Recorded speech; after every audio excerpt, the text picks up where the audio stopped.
Okay, let's just dive right into this. Welcome to a rather extraordinary explainer today. We're exploring a grim, dark, gothic fable known as the Parable of the Sixfold Flame. Think of this as a journey through alchemical transformation. It's deeply steeped in Nietzschean philosophy, where our true identity is forged not in peace and quiet, but straight from our rejected shadows. We're going to break down this incredibly complex narrative and decode the exact language of how the self actually transitions from a state of artificial stillness into something volatile, authentic, and completely reconstructed. So, picture this. A crimson dragon winging above a humming, unsettling green room. Its voice is this mythic distortion, proclaiming the glory of the heavens and the agony of blazing abyss. Right from the jump, this dragon's presence is a massive signal. It means the mercy of nothingness has been completely revoked. There's literally no more hiding in the quiet. We are plunged straight into the mythic fire. The kinetic friction of the soul, that everyday grinding resistance we feel when we face our own hard truths, it's returned as a majestic flame.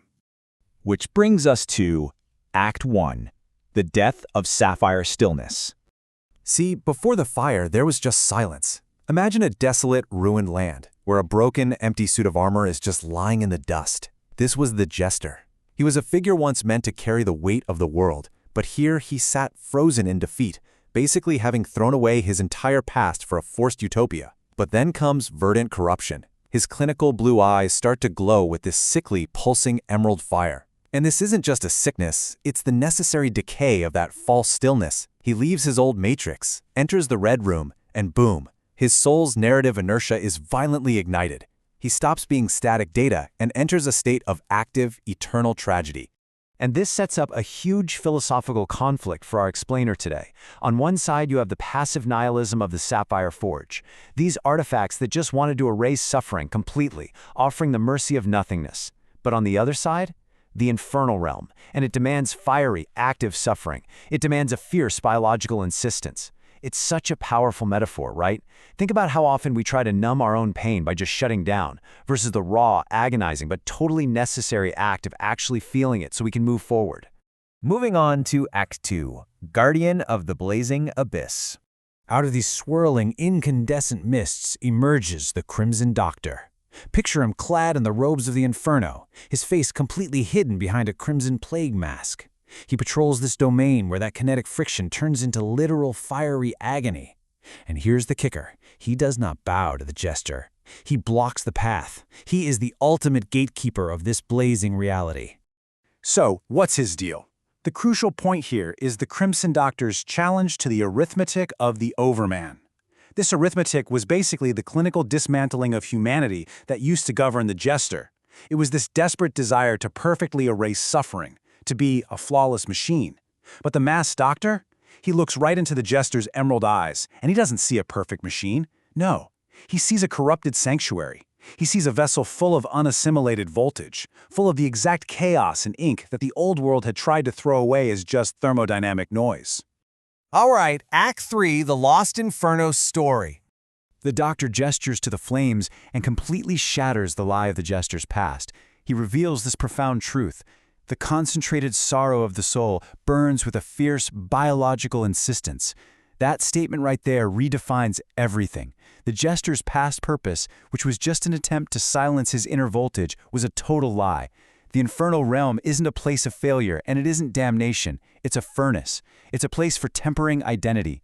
You are forged by your suffering here, rather than being erased by the math of absolute stillness. Which leads right into Act 4, Grafting the Fiery Rune. Now, before this volatile transition fully takes hold, we have to talk about the Jester's deeply unsettling entourage. The Last Thinker is skittering closely behind him in this massive arachnid form. Just imagine the frantic scratching of cybernetic limbs as this giant spider creature records every single moment of this eternal tragedy into a newly forged journal of chaos. It really highlights just how dark, chaotic, and utterly transformed this whole journey has become. To stabilize this gaping maw of chaotic energy, the Doctor actually ditches his old clinical tools. Instead, he reaches directly into the fire and grafts the Rune of Inferno onto both the Jester and the Last Thinker. This rune marks fiery, active suffering, but it functions as a necessary catalyst. It's a protective mark to help them actually survive this incredibly volatile transition away from absolute stillness and into the raw chaos ahead. Let's take a quick second to recap how this alchemical descent builds, because it follows a very rigid path. First, we had the threshold of heat, where that verdant corruption kicked in. Second, the Guardian's challenge against the Crimson Doctor. Third, the grafting of the fiery rune. And finally, step 4 brings us to approaching the gigantic keyhole. With the glowing rune burned into them, the Doctor points them to this massive threshold at the very end of the Red Room, which signals the absolute end of the old world's industrial finality. And as they approach this gigantic keyhole, the environment just reacts violently. The fractured sapphire gems, the ones left over from that clinical forge, they start to glow with intense light. The loud, weeping thesis of identity breaks free. It literally can no longer be contained by data or stillness.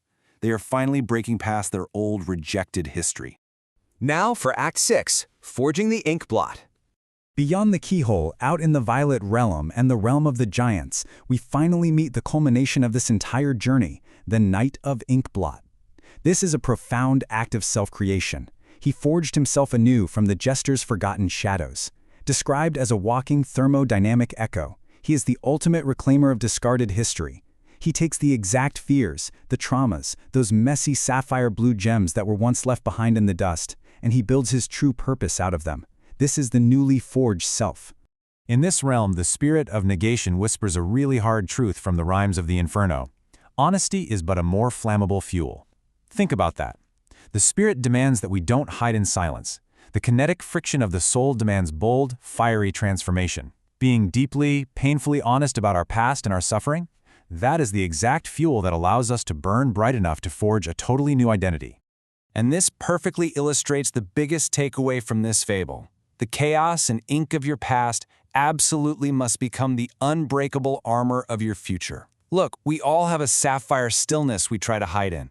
We all have discarded chaos.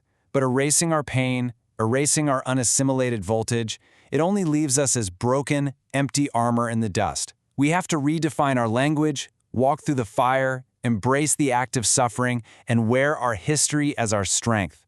Which brings us to a lingering, provocative question I want to leave you with as we wrap up today's explainer. What true purpose will you forge from the chaos and ink you once left behind? The parable of the sixfold flame challenges us to stop seeking the mercy of nothingness. Embrace your inner inferno, confront the guardians of your blazing abyss, and temper your true identity right in the fire. Thanks so much for joining me on this incredible journey today, and I really hope this sparks something powerful within you.